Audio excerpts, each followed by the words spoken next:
I pray that this message will be guided by the Lord. Message to President Obama about the bad economy and some ideas on how to get America back on track. First, let me begin by saying that Obama and I have more in common than being Democrats. My birthday also falls on August 4th, and as well as Obama's. I didn't realize that until Donald Trump made such a big deal about his birthday rights or whatever. But anyway, now I feel like I want to support Obama a whole lot more. And let me begin by saying that the Republicans are trying real hard to make Obama look bad. This gets me very upset, especially when there is no valid reason. The Republicans are trying to blame Obama for the bad economy. Our bad economy did not just start 2 years ago. Our country has been run by Republicans, basically the Bushes and the Reagans.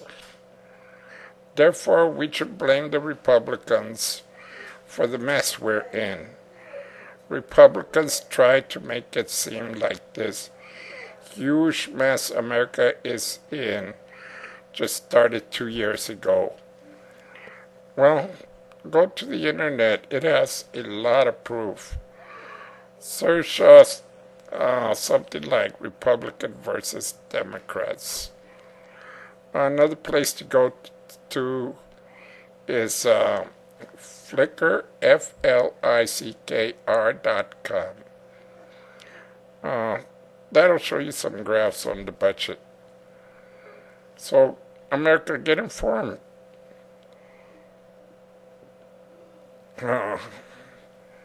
It's very easy nowadays with computer. Don't have a computer? Go to the library, use one there.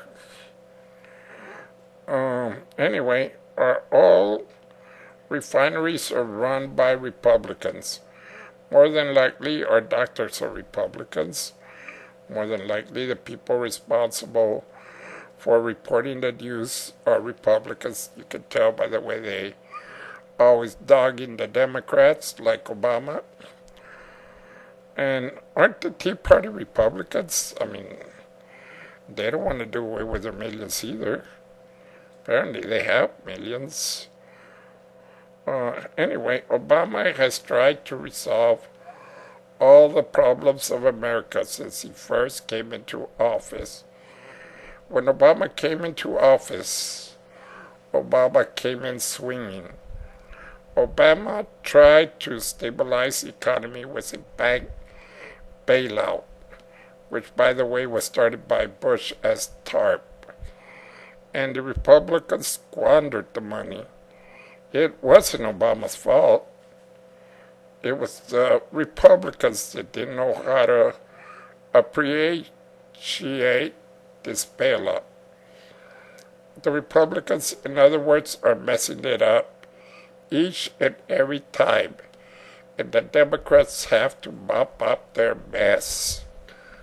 Since the Democrats took over, the Republicans have been whining away for the millions of dollars these businesses are making.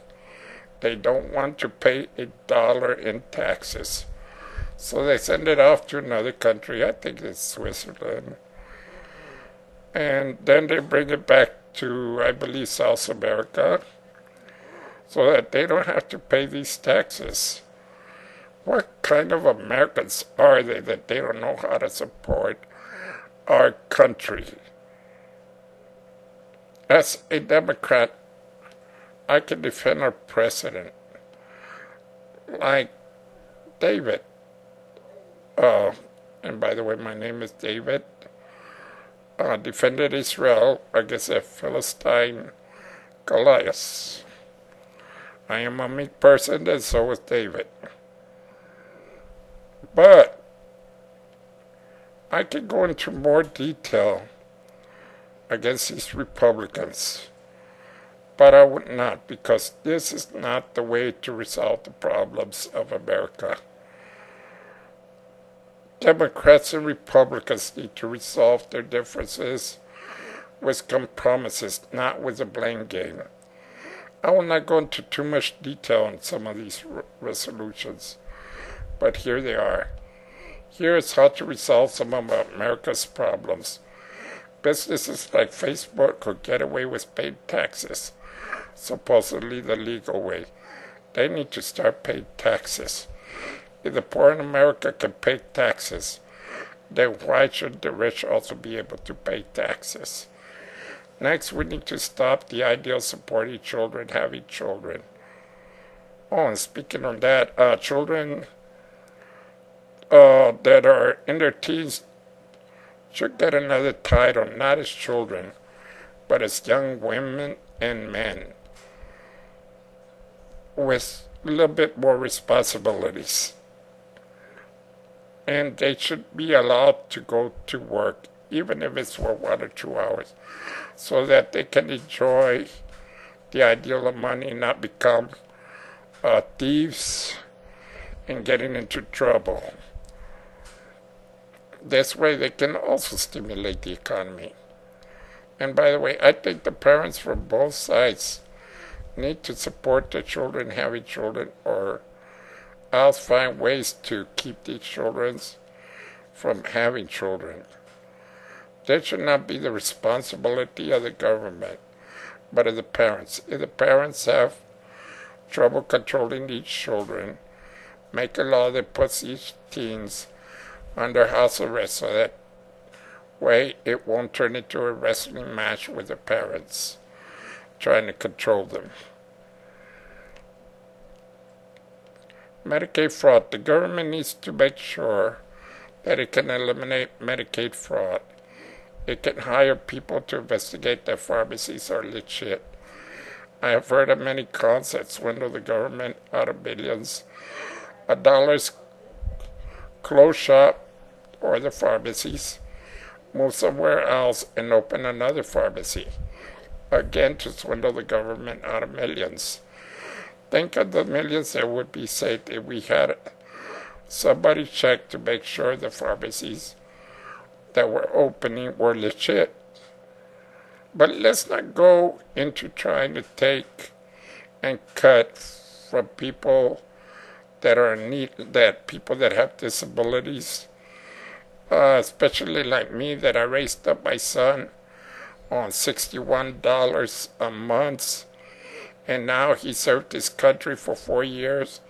He was in the middle of Iraq when it first started, and that's when I raised him up with $61 a month. What are you going to cut from there?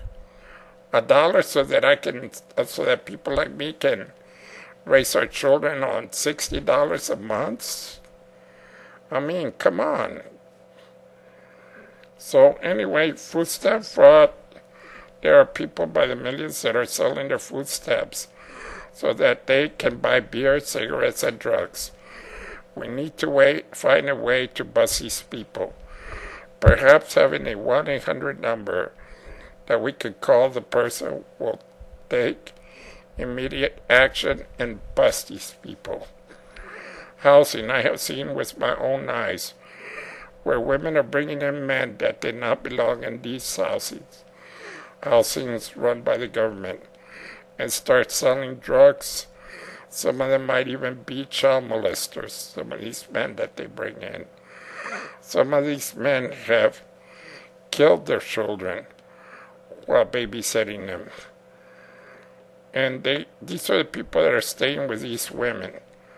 Again, bring a 1-800 number that would bust these people. As you can see, our citizens are hard-working Americans, can join in making America a better America by reporting fraud. John F. Kennedy once said, "Ask not what your country can do for you, but what you can do for your country." Let's get America together as Democrats and Republicans. back on the road to where it used to be, a great America.